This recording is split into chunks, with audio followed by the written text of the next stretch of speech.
여호와여, 아침에 주께서 나의 소리를 들으시리니 아침에 내가 주께 기도하고 바라리이다.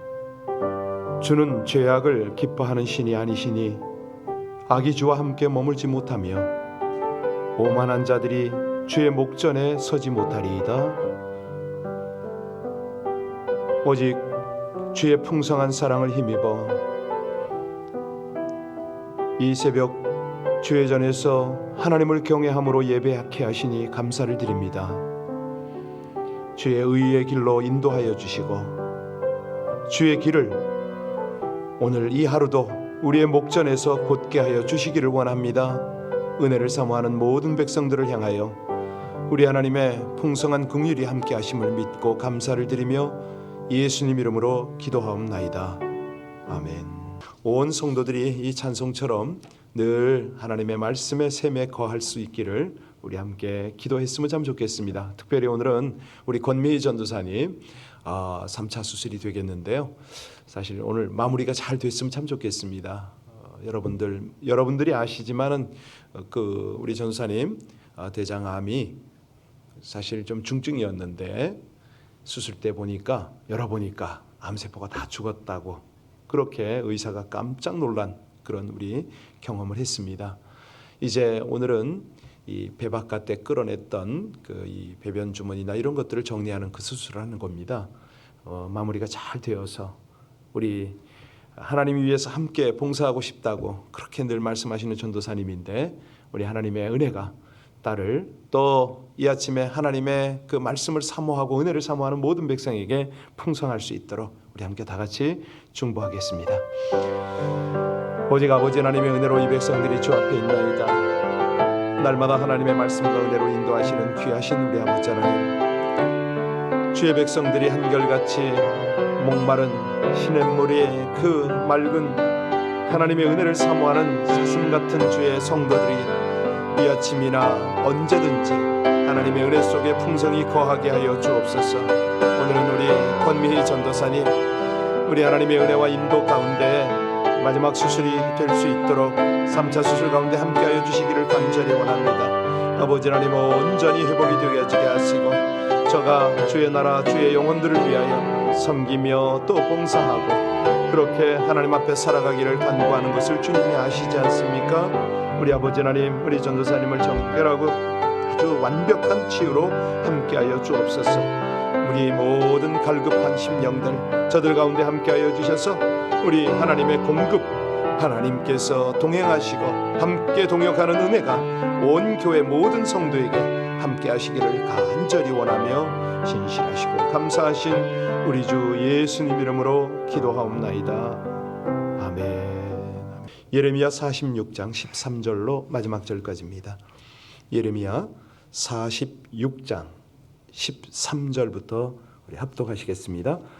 바벨론의 느부갓네살 왕이 와서 애굽 땅을 칠 일에 대하여 선지자 예레미야에게 이르신 여호와의 말씀이라.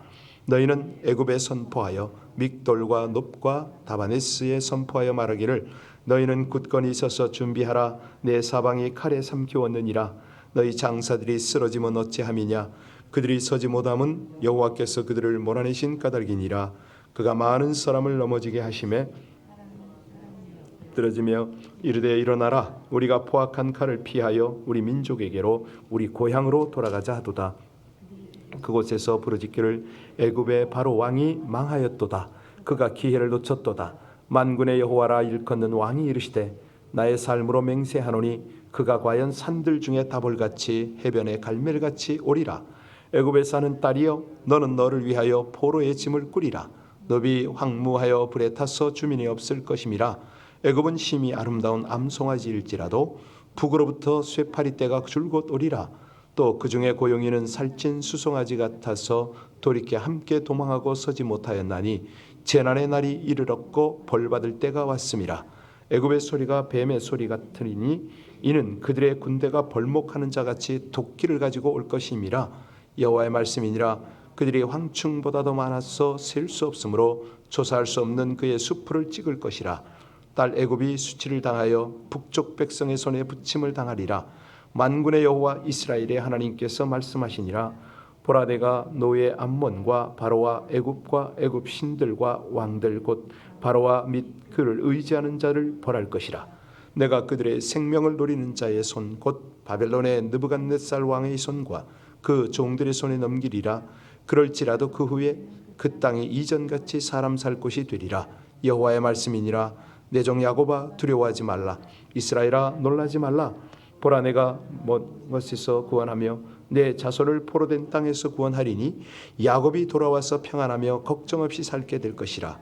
그를 두렵게 할 자 없으리라.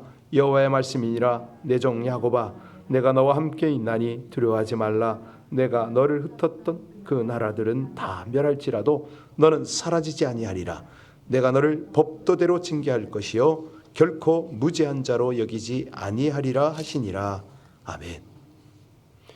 유다 백성들이 그렇게 사모하고 살고 싶었던 나라가 애굽이라고 그랬습니다. 그렇죠? 왜냐하면 당시만 해도 그 나라가 가장 안전하다 이렇게 생각을 했기 때문입니다.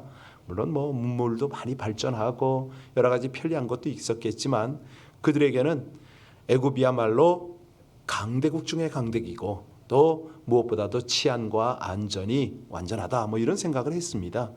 할 수만 있으면 애굽으로 가려고 했고 또 받을 수만 있으면 애굽의 도움을 받으려고 했습니다. 그럴 수밖에 없는 것이 이 바벨론이 의외로 야만적이었거든요. 온 세상을 불법으로 정복하는 그 어떤 불의의 나라 이런 개념을 가지고 있었죠. 아마 누구에게 물어봐도 바벨론보다는 애굽이 더 좋은 나라다 이렇게 대답했을 확률이 많습니다. 요즘 이 시대 국가들을 이렇게 한번 훑어보세요. 그런데 우리 하나님은요 이 애굽이 바벨론을 이기지 못할 거다 이 말씀을 하셨잖아요. 이것은 믿어지지가 않는 일이었습니다. 누구도 이해할 수 없는 그런 일이었죠. 예를 들어서 우리 그 로마가 야만인에게 망하잖아요.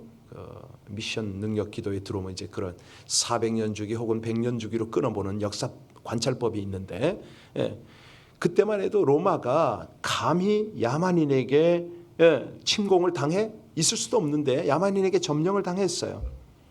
이게 이제 뭐냐면 우리가 잘못 생각하는 허상들이죠. 자, 13절 14절을 다시 한번 보실까요? 여기를 보면은 애국 군대는 바벨론을 이기지 못할 거다. 우리 하나님의 말씀입니다. 같이 읽겠습니다. 바벨론에 느부갓네살 왕이 와서 애굽 땅을 칠 일에 대하여 선지자 예레미야에게 이르신 여호와의 말씀이라. 너희는 애굽에 선포하며 믹돌과 놉과 다바네스에 선포하여 말하기를 너희는 굳건히 서서 준비하라. 내 사방이 여러분에게 질문하겠습니다. 우리가요 이렇게 이제 상대들끼리 대화를 하고 이제 언쟁이 붙었을 때입니다. 일입니다. 여러분들은 지식이 있는 사람, 그러니까 소위 말하는 이 식자층과 무식한 사람이 언쟁이 벌어졌을 때 여러분은 어느 편 쪽입니까? 대부분 은근히 지식 있는 자를 응원하려고 합니다. 왜? 그 사람이 좋은 사람이라는 선입견이 있을 수가 있으니까. 그런데 우리가 알거니와 지식이 있는 사람이 반드시 선합니까? 아니잖아요. 아니 문명이 좀 발달했다고 잘 사는 나라라고 강대국이라고 다 좋은 나라냐 이거예요. 아니거든요. 단지 그들은 인간의 욕망을 더 고상한 방법으로 표현할 수 있습니다. 우리가 이 점잖은 동네 사람을 만나면 이 사람은 공중도덕을 참 잘 지킨다 이렇게 보잖아요. 공항에서 줄 서는 건 물론이고 운전 중에 차를 끼어들지 않고 이런 양보도 잘해주고 그런 어떤 매너 있는 사람이 다 좋은 사람이냐 이거예요. 착각할 수가 있습니다.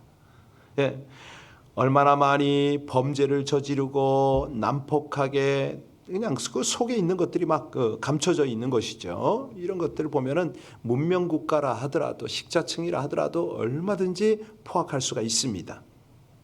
여기 바벨론이라는 나라는 불의한 나라인 것은 틀림없어요. 그러나 하나님은요 이 악한 나라를 사용하셔서 고상한 나라를 심판하신다.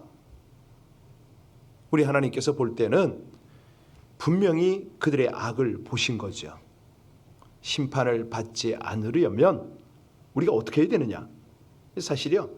중요한 것은 하나님의 손길 아닙니까? 여기 바벨론의 그 뒤에는 하나님의 손길이 있었다. 15절 16절 볼까요? 15절 16절 같이 읽습니다. 너희 장사들이 쓰러짐은 어찌함이냐? 그들이 서지 못함은 여호와께서 그들을 몰아내신 까닭이니라. 그가 많은 사람을 넘어지게 하시매 사람이 사람에 엎드려지며 이르되 일어나라. 우리가 포악한 칼을 피하여 우리 민족에게로 우리 고향으로 돌아가자 하도다. 사실 이 세상의 모든 그 섭리는 하나님의 허락 없이는 이루어지는 게 없습니다. 참새 한 마리도 땅에 떨어질 수 없다고 했는데 어떻게 이런 많은 사람들이 어제 보셨잖아요. 칼이 생명들을 삼키고 뭐 이런 아주 잔인한 장면들이 나왔는데 어떻게 이렇게 사람들이 죽을 수가 있을까? 이런 어떤 살벌한 전쟁이 일어날 수 있을까? 성경은 그것을 하나님이 그렇게 하셨다라고 합니다. 이건 하나님이 일부러 전쟁을 일으켰다는 뜻은 아니죠. 오히려 하나님은 애굽에 어떤 전쟁이 일어나지 않도록 막아오셨죠. 그런데 인간의 교만, 인간의 죄가 수준을 넘어서게 되면 하나님은요 더 이상 그 전쟁을 막아주지 않습니다. 애굽 사람들은 그동안에 자기들이 적의 공격을 받지 않고 평안하게 산 것이 하나님의 축복이었음을 믿지 않았습니다. 오히려 더 많은 우상을 만들어서 하나님의 영광을 우상에게 돌렸잖아요. 우리 하나님이 가장 싫어하는 게 뭐죠? 우상 숭배입니다. 사실요 우리 하나님의 은혜는, 은총은 아무 이유 없이 모든 사람에게 축복을 주시잖아요. 그런데 축복을 받은 사람들에게 물어보면 자기가 어떻게 이런 축복을 받았는지를 잘 몰라요. 하나님이 거저 주신 건데 이걸 알아채리질 못해요. 자, 그러면 무엇인가 축복을 받는 가운데서도 사실은 우리는 두려워하고 조심하는 것이 정상일 겁니다. 그래서요 모든 사람에게 이 감사하는 마음으로 살아야 되는 거죠. 그런데 우상은 실제로 아무것도 아니잖아요. 돌이잖아요. 나무잖아요. 그런데 그걸 자기들이 만들어서 자기들이 형상을 세운 그것에게 영광을 돌리는데 이게 하나님 보실 때는 가증스러운 거 아닙니까? 애굽 사람들이 그동안에 평안하게 잘 살았던 것은 하나님의 사랑입니다. 축복이었습니다. 그런데 그거를 하나님께 인정으로, 그러니까 하나님께 감사하고 하나님께 영광을 돌리고 이런 것들이 없는 거죠. 그래서 우리 하나님은 어찌합니까? 훨씬 더 야만적 바벨론 사람들을 불러들여서 치신다. 인류 역사가 딱 그래요. 하나님의 축복을 로마가 딱 그랬거든요. 로마가 얼마나 잘 살게 되니까 타락을 하잖아요. 온갖 범죄, 성범죄, 악한 것들, 쾌락, 방탕 이쪽으로 가니까 내부가 골마 썩어지면 아니 그들이 복음을 가지고 세계로 나가야 되는데 안 나가잖아요. 그러니까 어떡합니까? 야만인을 들여보내세요. 하나님께서 그 땅에. 이걸 이제 비자발적 선교라고 그러는데요. 그냥 엉뚱하게도 그들이 자기 발로 들어와서 로마를 점령하고 했는데 점령하고 나니까 어떻게 됩니까? 다 타락했잖아요. 아니 자손을 번성시켜야 되는데 순 성병 때문에 정상적 자녀가 나오질 않아요. 그래서 누구를 찾습니까? 지하 카다콤에 숨어있는 크리스천들을 찾습니다. 그리고 거기서 순결한 처녀들을 데려다가 결혼하고 자녀를 종족을 번식을 시켜요. 그럼 어떻게 됩니까? 결국은 유대인들은요 어머니가 유대인이면 다 유대인이에요. 아들에게 자녀에게 신앙교육을 제대로 시켜서 하나님 나라가 되도록 하는 거죠. 그러니까 세상 역사를 보면 전쟁과 뭐 점령 이런 역사인데 아니에요. 하나님의 관점, 선교적 관점으로 보면 이 복음의 역사거든요. 하나님의 영광의 역사예요. 자, 17절 18절 들어가겠습니다. 같이 봉독합니다. 그들이 그곳에서 부르짖기를 애굽의 바로 왕이 망하였도다. 그가 기회를 놓쳤도다. 만군의 여호와라 일컫는 왕이 이르시되 나의 삶으로 맹세하노니 그가 과연 산들 중에 다볼같이 해변의 갈멜같이 오리라. 여기 시기를 놓쳤다 이 말이 참 중요한데요. 무슨 시기를 놓쳤죠? 실상을 깨닫는 시기를 놓친 거예요. 바벨론이요 그들이 생각한 것보다 강한 나라였거든요. 애굽이 평지라면 바벨론은 다볼산과 갈멜산이 이제 갈멜산 같다 이렇게 말했잖아요. 그렇게 교양 있고 고상했던 애굽이 야만적인 바벨론의 바닥에서 기어야 됩니다. 왜? 그들이 실상을 너무 몰랐어요. 그러니까 하나님이 애굽을 평가해 보니 너무 기본이 되어 있지 않는 겁니다. 그들이 바닥을 기어야 돼요. 티끌을 먹어야 돼요. 22절에 그 예가 나오잖아요. 22절 한번 보실까요? 자, 22절 우리 함께 봉독합니다. 애굽의 소리가 뱀의 소리 같으리니 이는 그들이 군대가 벌목하는 자같이 도끼를 가지고 올 것이다. 그러니까 애굽은 숲속에 있는 뱀인데 바벨론 군대가 벌목군으로 와서 숲을 베어버리니까 이게 뱀이 어디 도망갈 데를 찾지 못하는 겁니다. 여러분, 하나님께서 왜 이런 인용을 하실까요? 창세기에 보면 뱀이 아주 교양 있고 수준 있는 지혜로운 동물로 나오잖아요. 그런데 마귀에게 사용되어서 사람을 유혹을 합니다. 그때 하나님께서 이 뱀에게 어떤 저주를 주십니까? 평생 기어다니면서 흙을 주워 먹게 했습니다. 이게 무슨 얘기인가요? 우리가 이 세상에서 그냥 뭐 유식하고 힘이 있어도요, 그것이 다 하나님께로부터 온 것임을 인정하라는 거 아닙니까? 만약에 그것으로 교만해서 자기를 높이면요, 뱀처럼 바닥에 기면서 흙이나 먹게 하신다. 오늘 애굽을 그렇게 설명하십니다. 사실요, 한국에 보면은 요즘은 고학력 실업 시대입니다. 그러니까 학벌로 되는 시대가 아닙니다. 착각들을 하는 거죠. 예, 정말 인간이 되든지 아니면 실력이 있든지 해야 살아남는 시대가 온 거거든요. 그러니까 이제 점점 가면 갈수록, 어제도 이제 어떤 그 목사님 네 분과 함께 교제하면서 그 사모님이 이제 출판 계열을 하는데 저한테 책을 하나 선물하더라고요. 잠깐 훑어보니까 태권도를 오래 한 그런 사범이 쓴 책이에요. 그러니까 태권도로 본 선교 뭐 이런 접근이었는데 정말 그 책 잘 썼다, 꼭 필요한 거 썼다 생각해요. 왜냐하면 저는 이 운동을 참 좋아하거든요. 뭐 잘한다는 게 아니라, 왜냐하면 특히 이 태권도 같은 경우는 예절을 가르치잖아요. 인성 교육에 있어서는 필수거든요.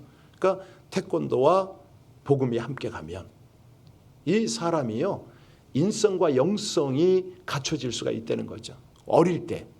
그래서 저는 아이들한테 운동 가르치기를 정말 권면해요. 예, 운동 좀 해라. 태권도면 막 뭐 90도 가까이 절하잖아요. 차렷하고, 예, 뭐 벨트별로 다 그 체계가 있고 아주 그런 거 중요하거든요.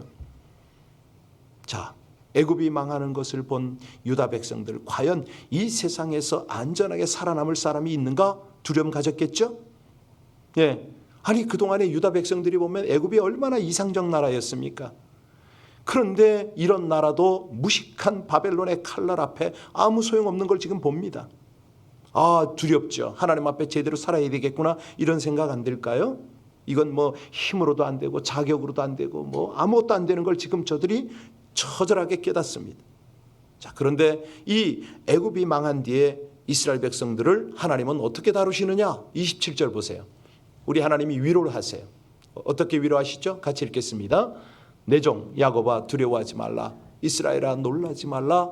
보라, 내가 너를 먼 곳에서 구원하며 내 자손을 포로된 땅에서 구원하리니 야곱이 돌아와서 평안하며 걱정 없이 살게 될 것이라. 그를 두렵게 할 자 없으리라. 아니, 이게 참, 여러분이 하나님이라면 이렇게 하시겠습니까? 애굽으로 도망친 백성들 아닙니까? 아니, 끝까지 하나님을 붙들지 않았어요. 그런데 우리 하나님이 지금 어떻게 하십니까? 죽을 자리를 찾아간 그 백성들을 향하여 하나님이 지금 위로를 하시네요. 여기 문제는 이제 애굽에 끌려간 백성들은 이제 그나마도 이제 이렇게 하나님께서 이렇게 다독거리고 이제 위로해서 힘을 얻게 하셨는데, 문제는 뭐냐면 바벨론의 포로로 끌려간 유다 백성들이 또 있다고 그랬잖아요. 자, 그들은 은근히 바벨론이 애굽에게 지기를 바랬을 거 아닙니까? 이해하셔요? 예. 아니, 자기들이 바벨론의 포로로 살고 있으니까 이 바벨론이 애굽에게 져야 자기들이 뭐 풀려나든가 뭐 이럴 거 아니에요? 그러고 있었어요. 예. 그래야 자기들이 살 가능성이 있다고 생각을 했죠. 그런데 하나님은 기대했던 애굽이 망한다고 해서 하나님의 백성들이 놀라거나 두려워하지 말라? 이렇게 말씀을 하시네. 여러분 이거예요. 이거 하나님께서요 우리 인간들의 상상 생각과 모든 고정관념을 뛰어넘게 하나님은 역사하시잖아요. 이제 이걸 우린 반전의 역사다 이렇게 표현을 하는데 그 이유가 뭐죠? 왜 하나님이 이런 연출을 하시나요? 예, 하나님의 백성은 사람의 힘이 아니라 하나님의 힘으로 구원된다. 이거를 분명히 교훈하시는 거예요. 그래서 우리의 미래가 예상했던 것과 맞아떨어지는 법은 전혀 없습니다. 왜? 하나님이 되셔야 되니까. 만약 우리가 하나님이 저 돈 많은 사람을 통해서 우리를 도우시겠지 이렇게 생각한다면요 분명히 아닌 거예요. 아시겠죠? 그러니까 돈 좀 있어 보이는 사람한테 절대 아부하지 마세요. 뭐 그런 사람들 우리가 그런 사람 앞에 기죽으면 안 됩니다. 왜냐하면 그 사람은 돈이 있을지 모르지만 하나님 앞에 믿음이 있어야 되잖아요. 항상 하나님이 우리를 도우시는 손길은요 우리가 전혀 예상치 못했던 그런 방법을 통해서 도우세요. 여기 유다 백성은 애국과 상관없이 해방되었어요. 포로된 지 70년이 되었을 때 갑자기 고레스 왕이 칙령을 선포해가지고 다 돌아가라 이렇게 된 거예요. 아시잖아요. 우리가 돈 한 푼 받지 않고 유다 백성들이 포로에서 석방이 돼서 고향 앞으로 된 거예요. 여러분 우리가요 세상 사람들, 세상 국가들, 세상 어떤 조직 그런 어떤 데 연연할 필요가 없습니다. 눈치 볼 필요가 없어요. 하나님의 사람들은요 그 앞에서 당당해야 돼요. 그래야 하나님께서 역사를 하십니다. 하나님만 바라보는 그 모습을 보여야죠. 마지막 28절 보겠습니다. 28절 같이 읽습니다. 여호와의 말씀이니라 내 종 야곱아 내가 너와 함께 있나니 두려워하지 말라. 내가 너를 흩었던 그 나라들은 다 멸할지라도 너는 사라지지 아니하리라. 내가 너를 법대로 징계할 것이요 결코 무지한 자로. 여러분 이 하나님의 공의가 느껴집니까? 너 끝까지 지켜줄 거야. 그런데 내 공의를 따라 살아야지 이 말씀을 하시나 우리 하나님이세요. 예, 분명히 하나님이 우리와 함께 하시는 건 분명합니다. 왜? 약속의 하나님이니까, 신실하신 하나님이니까. 지극히 불완전한 환경 가운데서도 너희는 하나님만 의지해야 돼. 말씀만 붙들어야 돼. 이거를 강조를 하세요. 그런데 말씀을 붙들었냐? 말씀대로 사냐? 이게 이제 중요한 거예요. 예, 네 멋대로 사냐? 네 머리대로 사냐?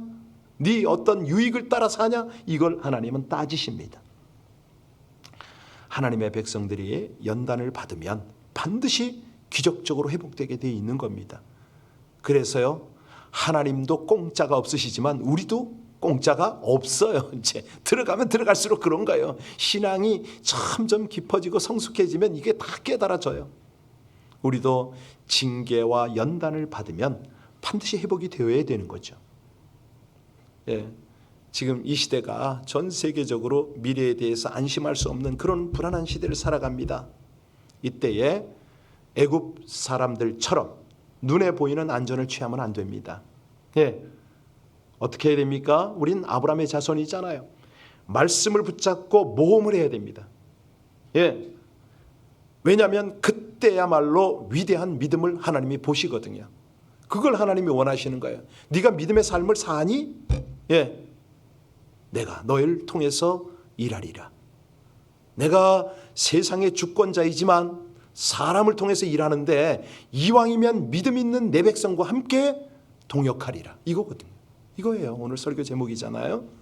여러분 이 46장에 여러 나라에 대한 멸망이 예고가 됐습니다. 우리 어제 읽었죠? 열방에 대해서 하나님께서 말씀하셨는데 이들도 하나님이 통치하는 나라고 이러한 나라의 운명에도 하나님의 관심이 있으세요.